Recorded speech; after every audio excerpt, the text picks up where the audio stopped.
Hello YouTube and welcome back to another video. This is Champion 2D Rob back again, and yeah, I thought I would do a pickups video. It's been a while since I've actually done my last pickups vid. Yeah, it's been a minute, but yeah, I just thought it was time to make a video, show you quick pickups. Nothing too crazy. Yeah, I just got a little bundle of stuff here, and I thought I'd showcase it now, really. And I do have some other pickups. I will admit, guys, despite what I'm going to show you guys, I am sort of holding out on you. I've got a stack of I've got a stack of Switch titles. A lot of stuff that's basically been built up since before the pandemic. You know, stuff that I pre-ordered from last year, and if they've just sort of been showing up as the year has gone along, and I've just sort of had it stacked to one side. But I'm going to save that for another video because that'll also function as a Switch update video. But yeah, I've got some good stuff here. Also got a couple of Blu-rays as well to show, and a DVD. But yeah, I just wanted to sort of also, you know, just sort of big up everyone, you know, that's been watching, and that's been not just watching my videos but also just been communicating with me as of late, and including me on their streams and stuff. It's been such a laugh. You know, obviously, like people like Lee the Retro Chef, you know, he's been doing good, man, lately with his streams, and not only on his own stream but on the VHS Bootlegger stream, and also on the LKG stream. You know, he shouted me out quite a few times. I mean, me and Lee, you know, we get on really well. You know, just outside in person, you know, I've met him a few times, and we just get on really well. So yeah, he's a good lad, good fella, really good guy, and yeah, definitely someone I consider a friend. A good friend. He's a good guy, and yeah. So yeah, I just wanted to give Lee a shout out as well, because he's been doing a lot of talk, especially on manga and anime and stuff like that, which kind of relates to this video. That's kind of why I'm sort of bringing this up. But yeah, I think we're just going to get started. We'll talk about some Blu-rays here. So now let's start on a DVD. Now, I don't normally talk about DVDs and Blu-rays much anymore. I used to do Blu-rays and DVD pickups, but to be perfectly honest with you, because even then, this is not even all that I've bought more Blu-rays and stuff than what I'm about to show you guys, but most of it is sort of like animated stuff, like DC animated stuff, and I think that most people would probably not be that interested, so I just kind of just show you the highlights, really, as opposed to everything I've bought. Not that I buy much Blu-rays nowadays, to be perfectly honest with you, but I kind of just, like, in terms of movies and stuff, I don't really buy many Blu-rays. I just kind of stick to mostly either older stuff, the stuff that I grew up with, or like a lot of the DC animated films is mostly what I stick to. But I've got a couple of exceptions here, a couple of stuff I think some people might be interested in. And the first thing I picked up, and this is actually a DVD collection, and it's volume 2 of Silverhawks.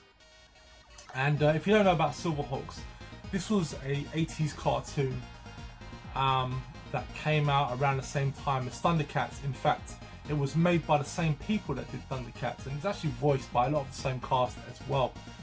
And had this show have gone further, they would have established that it was set in the same universe as Thundercats.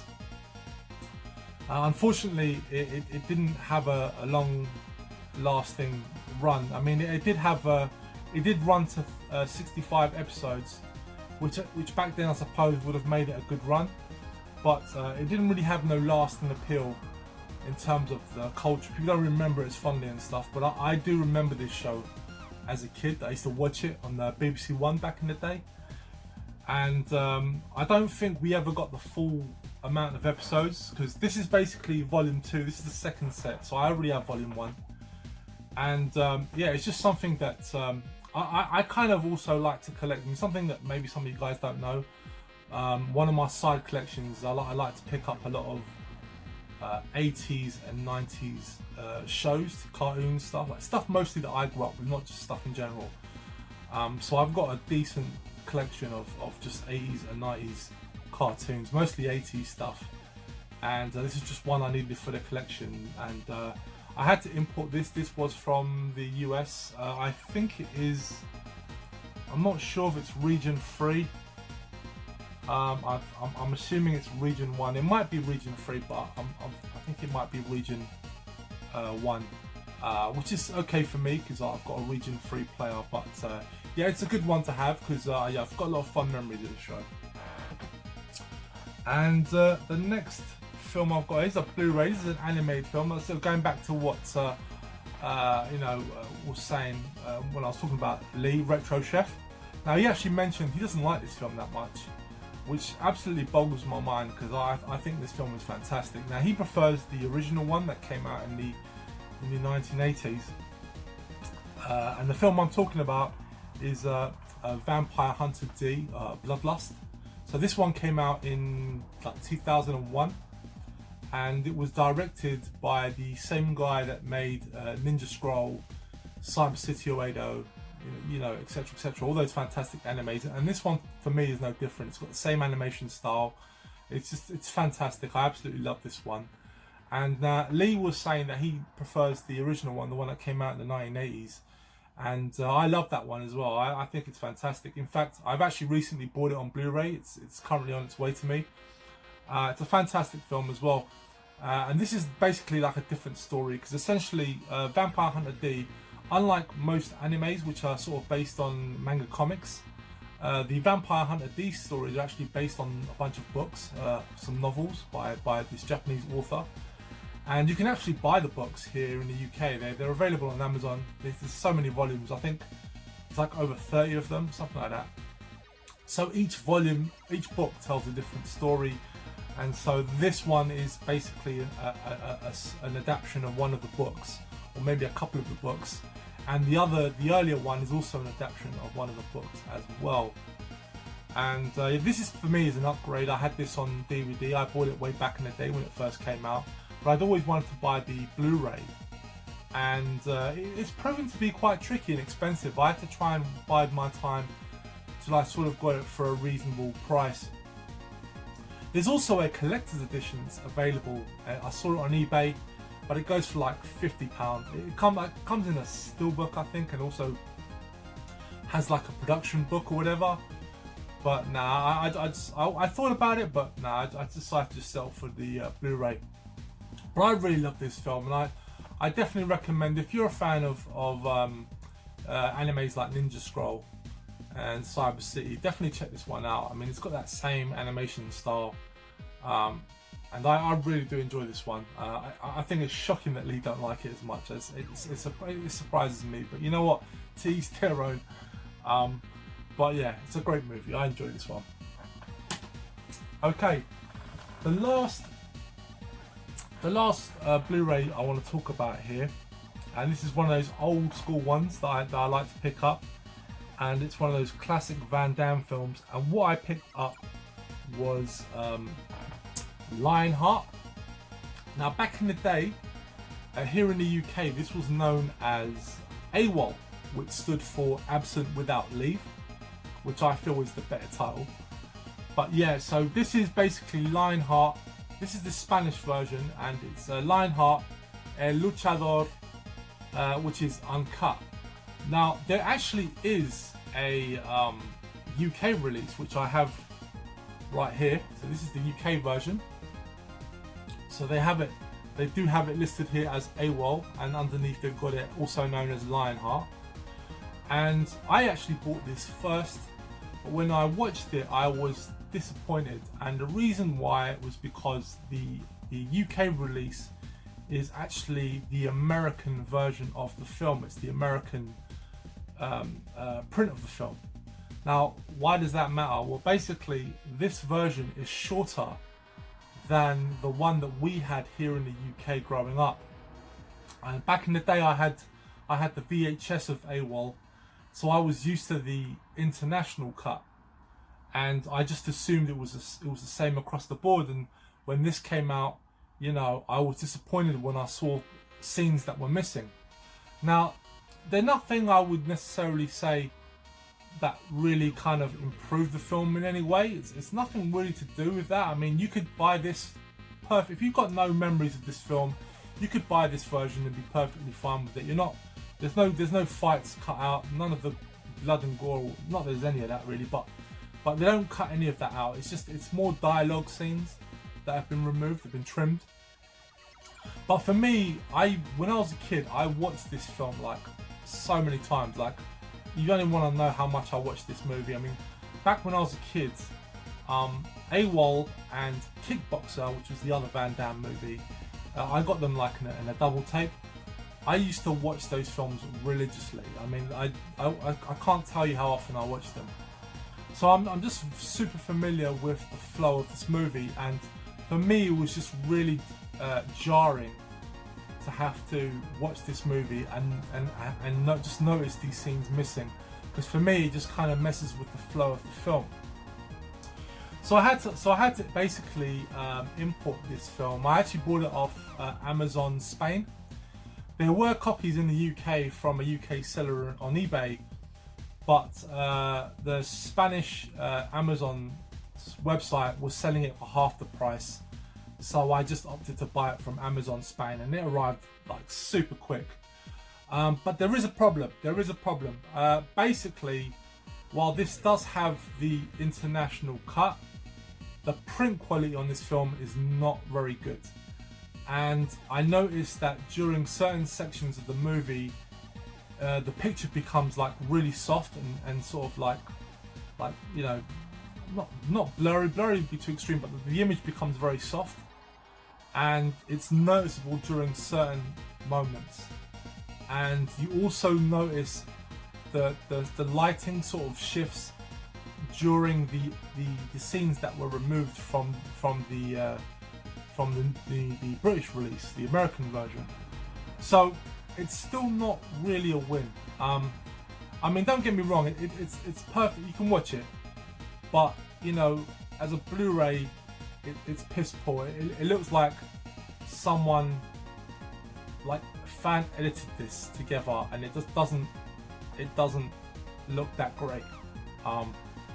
So it's basically give and take of what you want, really. I mean, you can either get the official UK release and settle for a cut version, or get this. It's still official. It's an official release, or European version, but you suffer from picture quality. It's not very good, but I still prefer to watch this one regardless, because, like I say, the scenes they put back in, which was the original international version, the one that I grew up with, just flows for me better, and I enjoy it a lot more, irrespective. And as for the film itself, I've got to say, right, this film is actually really good. Like, it's in terms of Van Damme acting, you know what? It was on point in this film. I mean, like, it's an action movie. It's a movie about street fighting. But you know, there's some heart in this film. There's, you know, there was a bit some acting chops in this film, and yeah, I really did enjoy this one. So this basically worth noting if you ever plan to get these films. Just remember that. So the UK release is cut. Anyway, moving on. Now we're going to move on to the games, which is what most of you want to see. And I think I will start with this 3DS title I picked up. It's basically one I picked up for cheap, and that was Captain Toad Treasure Tracker. I believe I paid like £8 for this. It's very cheap. And this was actually a game I tried out on the demo on the Switch. And despite, you know, hearing a lot of good things about this, I didn't really like it that much. But when I saw this game for the 3DS, the price kind of swayed me, because I kind of feel that sometimes, especially with puzzle games, like I kind of have this thing where if they don't click with me right away, I just kind of dismiss them. But you know, it's that Nintendo charm that just gets me sometimes, and I think sometimes it takes a while for me to just grow accustomed to something, and sometimes I feel with demo just isn't enough. So yeah, so I thought I'd pick this one up and yeah, give it a go. Okay, next bunch of games here, and these are all PlayStation 2 games. Now lately, I've been playing a lot of Resident Evil 6. I downloaded it digitally. I bought it because it was on sale on the PlayStation Network store, very cheap, so I thought I would just give it a go. I basically wanted to see what people were saying about it, because I've heard nothing but a lot of negative things. Some people have said it's alright, but it's mostly been very mixed reviews, and I kind of expected that it wasn't going to be very sort of horror focused and more action based. I did go in with that mindset, and so far I've not completed it. I've completed Leon's campaign, because it's sort of split up into different characters, and each character has their own campaign. So it's actually a very long game when you combine the hours, because like I've so far completed Leon's campaign and it took about 8 hours. So you know, and there's still more. I think 3 more characters to go. I have started Chris Redfield's campaign, and so far I'm not liking it. It's very third person duck and cover shooter type game, and not an especially good one either. Leon's one was a lot more like traditional Resident Evil, still with more action set pieces, but generally speaking more traditional Resident Evil. And I've yet to try out the other characters, but anyway, as I was sort of playing those games, it just got me feeling to play some of the other Resident Evil games, and I noticed I didn't have them on the PS4, so I just thought I would pick these up. Now I picked up Resident Evil 4. Now most of you know I've got this game. I've got this game on PS2. I've got this game on the Wii, but I wanted it in HD visuals as well. So this was cheap, and so I thought I would pick this one up. And then I also picked up Resident Evil 5, and yeah, I've been feeling to play this game, and I just thought, you know, I was trying to get this one digitally. But because it was on sale, but then when I went back to look, it's since gone up in price, and it was actually just sort of cheaper to buy a physical copy, so that's what I did. And the next PS4 game I've got here, and this is one that I actually bought. This is my most recent pickup, in fact, and I just wanted to give it a go. I sort of held off for a long while, and it sort of dropped to a price I was happy to pay for. And what I bought was the Tony Hawk's Pro Skater 1 and 2, and yeah, this is a lot of fun. I do love the Tony Hawk games. Played them a lot back in the day. I know for some people it's probably not really worth it, because while it is a remade game, you know, it's not just a game with updated visuals. It was remade from the ground up, but it pretty much is the first 2 Tony Hawk games rolled into one package, which much nicer graphics and whatnot. But I still enjoy it. I just got a real big soft spot for the Tony Hawk series, especially those early ones. So yeah, I had to get this. And the last PS4 game I bought here, and this is actually one. There's a bit of story for me to tell with this one, but I'm going to hold off on the story just for the Switch release, because I also bought it for the Switch. But what I did pick up was the Japanese version of Streets of Rage 4, and that is Bare Knuckle 4, as it's known in Japan. And I bought this from PlayAsia. It does come with goodies. You can't quite see it, but at the back here it comes with a CD soundtrack, and I believe some other stuff. I don't know. I haven't opened it yet, and I haven't opened it because I actually have it digitally on the PS4. In fact, I've played this game multiple times. I've completed it multiple times, but I thought I would just get the PS4 release.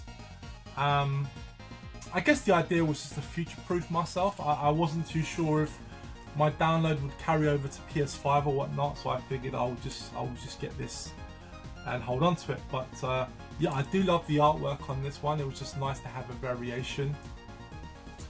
And I will say this though, like I say, I've also got it for the Switch as well.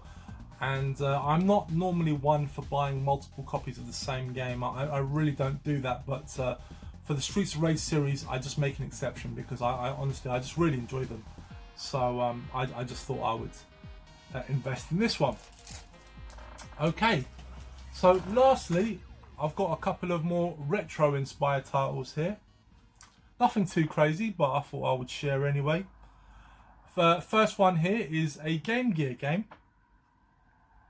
and if I can just get it out of the box, I picked up Ninja Gaiden, and yeah, this is basically one I just wanted to include. I don't have a Game Gear. I'm just trying to pick up the odd title because I know that at one point I may need these games. So yeah, I just have like a handful of titles, and this is one that I just wanted to include. It's a very cheap title, but also because I'm a fan of the Ninja Gaiden series, I've also been trying to pick up all the old school Ninja Gaiden games. So I think this one basically completes it for me because I have all 3 NES titles. I have the Master System game. I have the Game Boy game. So I wanted to also include the Game Gear title as well because it's its own game. It's not a port of the Master System title. It is its own title. So yeah, I'm really happy to get this one. And finally, I picked up here quite a unique little curiosity. I saw this over on Pixel Heart because Pixel Heart games also sell, you know, official sort of old titles of Mega Drive games and for other systems as well. And I honestly wasn't aware of this. Now I know that this came out a couple of years ago. It was released by Pico Entertainment, and it's sort of been doing the rounds for a while now, for a good couple of years. But Pixel Heart picked it up and sort of re-released it officially with their own branding, you know, and whatnot. And I wasn't aware of this title up until very, very recently. And it's a side-scrolling beat-em-up for the Mega Drive. And I was really chuffed to get it, in fact. And the game I'm talking about is Water Margin. This is called Water Margin, A Tale of Clouds and Wind. And like I say, this actually is a side-scrolling beat-em-up, and Pixel Heart have done a phenomenal job. I mean, like, look at that. The artwork is amazing. Great artwork here on the back. Let's give you a good look on the side as well. Sorry about the glare, guys. And there's even a manual, and unfortunately, it's not in color. But it is a really nice manual, and of course the cartridge as well. Give you a look at the cartridge. Really nice. And yeah, I saw gameplay of this. I wasn't aware of this at the time, and after I saw the gameplay, I just went right over to the website and bought it because, yeah, this looks fantastic. I believe this actually started out as an unofficial knockoff Mega Drive game, and essentially, was it Pico Entertainment went and acquired the rights for it, and then sort of fixed it up, polished it up, made it into a proper game, and then put it out as an official release. And well, aftermarket official release, you know what I'm saying. And yeah, and obviously a couple of years later, Pixel Heart acquired the licensing to release it.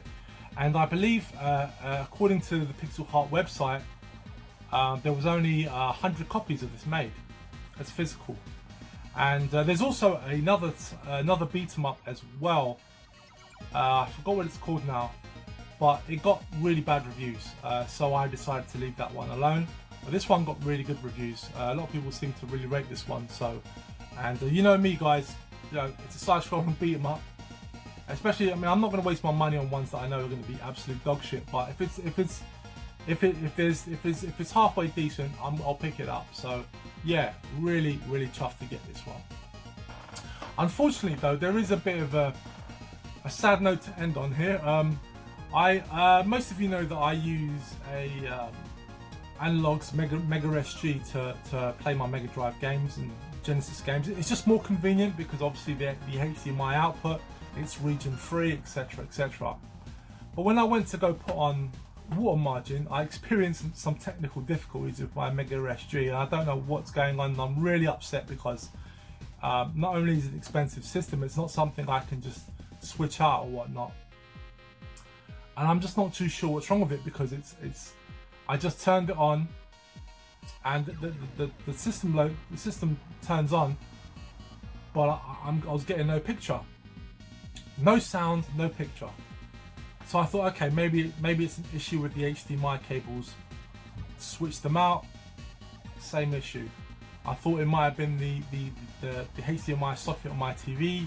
Use a different one, same issue. I also have a analog Super NT, which is the Super Nintendo equivalent. Hooked that up using the exact same cables. It worked fine, no problems at all. So I know it's something to do with the system, and I have no idea what's happened to it because it's not fallen over, it's not been knocked down. I haven't used it extremely, I just don't know what's going on. It does power up, but this is what it looks like, by the way, guys. It does power up, but I'm just getting no picture and no sound, and I'm thinking maybe it's a fault with the HDMI connector, but I'm not too technical when it comes to stuff like this. So if any of you guys have got any ideas of what it might be, I don't know, Craig, Goodwin's Place, if you're watching this video, maybe you can let me know what it might be. But yeah, like I say, it powers on, but I'm just getting no picture, no sound. But I'm genuinely upset because I've sent a message already to Analog, and at the time of this video, I haven't heard a response from them yet. But you know, it's just really upsetting because you know, this has lasted me a good while. I've had this for a while now, but I don't really want to replace it. These are expensive. These are not easy to buy, and it's not just the price of the system, but also the shipping costs for these things are not cheap, especially now. I think they've gone up since I bought this, so it's not something I want to repeat. So it's quite a sad note because at the moment I can't play any of my Mega Drive games, and I can't play Water Margin, which is really upsetting. But anyway, hey ho, that's life. Yeah, so anyway guys, thank you very much for watching. That is it. Stay tuned though, however, because I will do a Switch collection update. I've got a stack of Switch games to show you guys. I just thought I would split this off just to kind of keep them short. But yeah, so you will hear from me soon. I won't leave it so long. I know I did my response video. Thank you everyone for checking that video out. If you saw the response I did to Nerdy Geezer and Gernaldinho Plays, I did video responses to their videos. So if you check those videos out, thank you very much for watching. And yeah, I won't leave it so long next time, guys. I will come back probably in about a week's time with a Switch update video, and I might just do another sort of catching up channel update video as well, let you know what's going on in the world of Champion 2D Rub. Anyway guys, thank you very much for watching, and I will see you next time. Bye bye.